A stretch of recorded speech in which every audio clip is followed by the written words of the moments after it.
You know, in the midst of all these amazing Marvel games that have been announced, games that we have seen actual footage of and we can look forward to, everyone has been sitting patiently wondering what WB Games is going to do with their DC titles and whether or not we're going to be taking advantage of these amazing DC IPs to make some games after. They have Batman, Superman, Wonder Woman, and I mean, Wonder Woman's game got canceled. We still don't have a Superman game. Everybody is sitting here patiently waiting, scrolling down, hitting the thumbs up button, wondering, is WB Games going to do anything? And well, WB Games may have finally answered that call and may have teased that we're going to be getting some big games based on their IPs in the near future. We're going to be going over all that here in today's video. Now, of course, the big cloud that looms over all this news is that there is a merger in the process right now. Netflix was originally going to be acquiring WB and they would be owning WB Games. And I gotta be honest, I was worried about that before because they seem to not really care about the games division. Now though, Paramount kind of threw a tantrum and seemingly got their way. It looks like Paramount is now going to be owning WB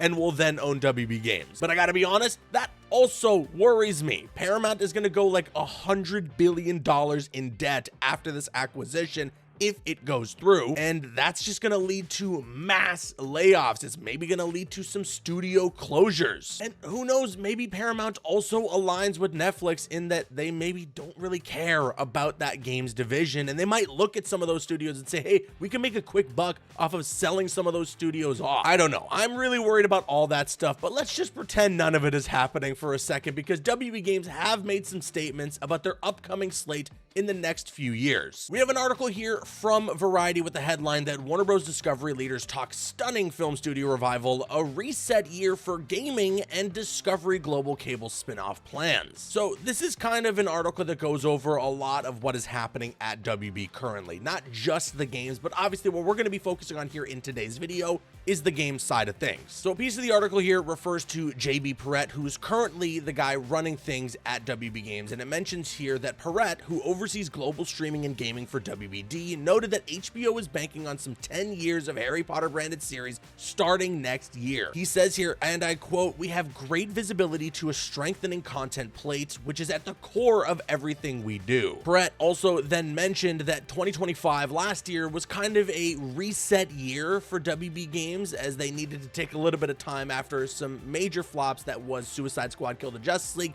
and unfortunately as well Multiverses. And yeah, that was indeed as well the year that they did cancel the Wonder Woman game, which I am still thoroughly upset about. I was really looking forward to that game and seeing what the team at Monolith was going to be doing with that game. Shadow of War, Shadow of Mordor are such good games, and they also have amazing combat. If we were applying that formula to Wonder Woman, I can only imagine what they would have had for us. And I still think even if the production of that game wasn't going well, shutting down a studio with 30 years of history was not the right move. But JB Perrette did mention as well that this year they do have some titles on the way, one being a Game of Thrones mobile game, but the other being, of course, Lego Batman Legacy of the Dark Knight, which I gotta be honest, I am really looking forward to. I got my hands on it during Gamescom last year and I had a blast. It doesn't feel exactly like a Lego Batman Arkham game, but it has elements of the Batman Arkham games in a Lego title, and I had so much fun with it. Ripping through the streets in the Batmobile, gliding over the city. It also visually looks beautiful. You get to play as several different characters.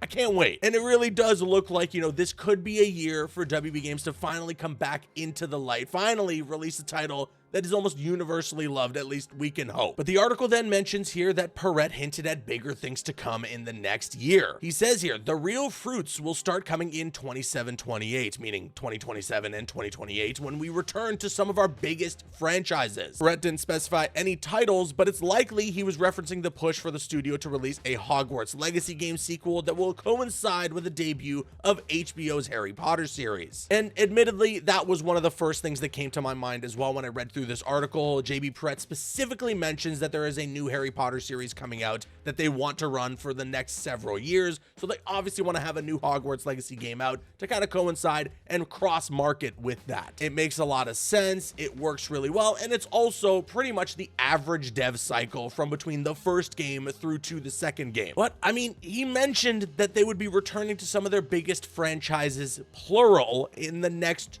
2 years, not just next year, but also including 2028. So obviously that's got a lot of people, myself included, speculating that could he also be referring to Rocksteady's next title, which currently has been long rumored to be another Batman game, a return to the Batman franchise. I very well could see that being the case as well if we head into 2028. That once again is pretty much a normal dev cycle of about 5 years for Rocksteady to release their next title. At least, I mean, you know, we hope, considering that Rocksteady took very long from Arkham Knight through to Suicide Squad to have a game release. But there's obviously some stuff that might have gone down behind the scenes based on some rumors and reports that might have caused that long absence from Rocksteady. So yeah, a return to the Batman Arkham franchise would be great if that does end up being true. I would like to see Rocksteady kind of return to form in some way. And I know that, you know, some key players are no longer at Rocksteady, so some people might not be excited for that reason, but honestly,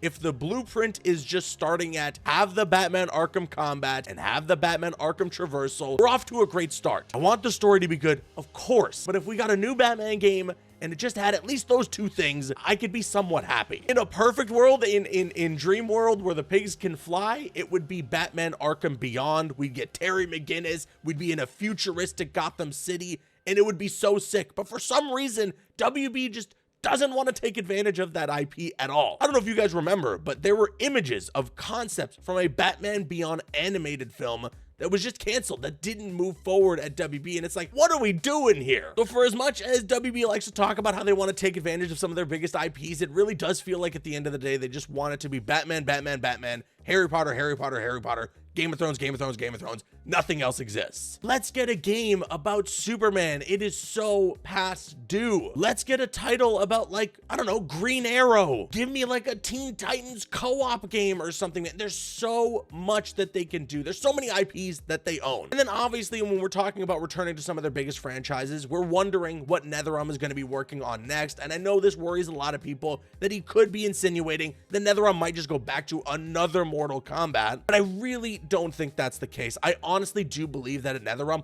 after doing Mortal Kombat back to back for the first time in a while, they probably want to take a bit of a break from that franchise and maybe, hopefully, I'm crossing my fingers, go back to Injustice. It would still apply to what JB Perrette is saying. Going back to their biggest franchises, Injustice manages a lot of DC characters. And I think Injustice would be a great way to kind of reintroduce the wider DC roster to people out there. I just selfishly want Injustice 3. There's so many people on this channel here that still mention to this day that they found this channel from Injustice 2, so it would make me very happy. Please, NetherRealm, make Injustice 3, please, please, please. But all right, with that being said, I guess now I'm gonna kick it to you guys. Sound off with your thoughts in the comments section below. What do you think about this news here? Do you believe that the next slate of games from WB could be a new Batman game from Rocksteady, another Hogwarts Legacy, and maybe Injustice 3 from NetherRealm Studios? Or are you just unsure about all this, considering who even knows what WB Games looks like in a couple of years after Paramount does acquire